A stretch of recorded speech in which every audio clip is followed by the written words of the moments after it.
Bonjour à tous et bienvenue sur la chaîne IT Droite, la chaîne du réel, la chaîne qui vous montre que le réel peut faire mal, voire même très très mal. Et aujourd'hui nous allons parler d'insécurité dans les transports en commun, car une fois de plus, l'insécurité n'est pas un sentiment, il est bien réel, et on va le voir tout de suite.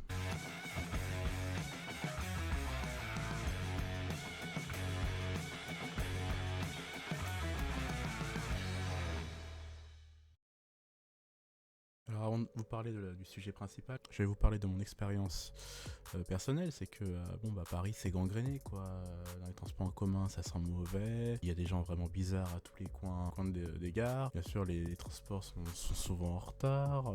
J'ai envie de vous dire c'est un peu la cour des miracles. Hein. Et en plus je les utilisais souvent.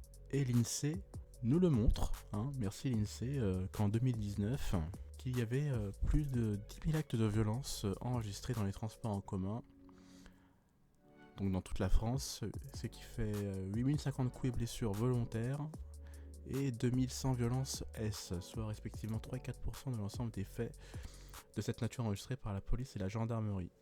Et on peut voir que juste en dessous, dans leur deuxième tableau, c'est que toute la France est gangrénée, quoi. Voilà, on a en tête de gondole, on a Paris.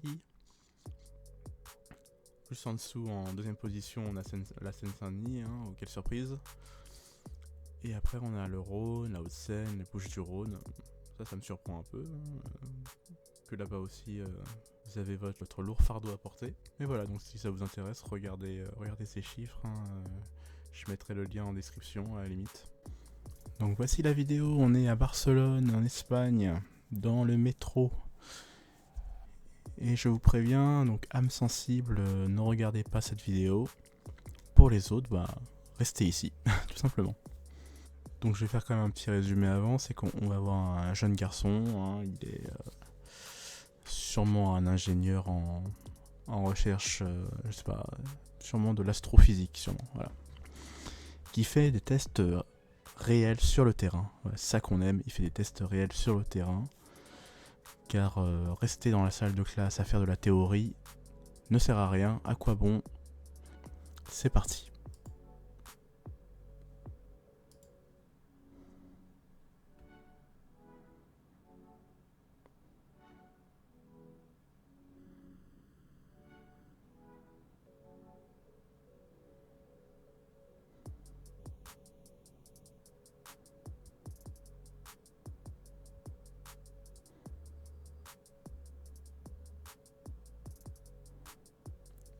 Alors moi dans cette vidéo il y a deux choses qui me choquent, parce que bon il y a l'agression évidemment, mais ça arrive partout, hein. C'est surtout que bon ce jeune homme il a un problème avec les femmes seulement, parce qu'il attaque uniquement des femmes, sûrement à cause d'un livre qui parle d'amour et de paix, et qui considère que les femmes sont peut-être inférieures aux hommes, je ne sais pas. Et dans un second temps, regardez les hommes aux alentours. Hein. Vous allez vite voir que... Alors derrière, il y a deux hommes, ils se lèvent là, ils se lèvent mais ils ne font rien, ils regardent. Voilà, ils le regardent.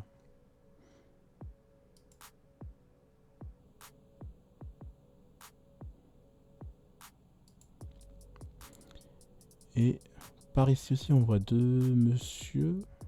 Et le premier réflexe qu'ils ont, au lieu de s'interposer directement, ils s'écartent. Voilà, ils s'écartent, ils le laissent passer, et du coup, il a le temps de s'en aller. Voilà. Parce qu'après, il n'a pas été retrouvé encore. Hein. Voilà, il s'est enfui. Mais cette histoire n'est pas finie, puisque il semblerait qu'un super-héros a jailli de Twitter. Donc d'après les informations, la personne s'est enfuite, hein, on l'a pas retrouvée. Et du coup, il y a monsieur Daniel Esteves, alors je sais pas, Desokupa, ça doit être le nom de sa société peut-être, je ne sais pas. Si vous connaissez l'adresse de l'agresseur, du métro de Barcelone, il vous offre 3000 euros. Donc allez-y. Et j'ai regardé un peu du coup d'où vient ce garçon, hein. Hop. Et du coup, Desokupa, c'est... j'ai tapé Desokupa et j'ai trouvé un site internet du coup, et c'est un homme qui... Il est pas tout seul, hein, il a une équipe. et qui permet de résoudre les problèmes d'occupation, comment ils disent, la meilleure option contre les squatteurs et les locataires à problème. Voilà, donc si vous avez un problème de locataire ou de squatter chez vous, il arrive avec son équipe et je pense qu'il s'en occupe très rapidement. Parce que je pense que en Espagne aussi, je pense qu'ils ont quelques problèmes pour déloger des squatteurs et les locataires qui ne payent pas. Voilà. Dites-moi dans les commentaires si vous aussi vous avez vu des dingueries dans les transports en commun. J'aimerais bien le savoir, ça m'intéresserait beaucoup. C'était la première vidéo de la chaîne Hit de droite, la chaîne du réel. Je vous ai montré que le réel peut faire mal, voire très très mal. Je vous remercie. À la prochaine.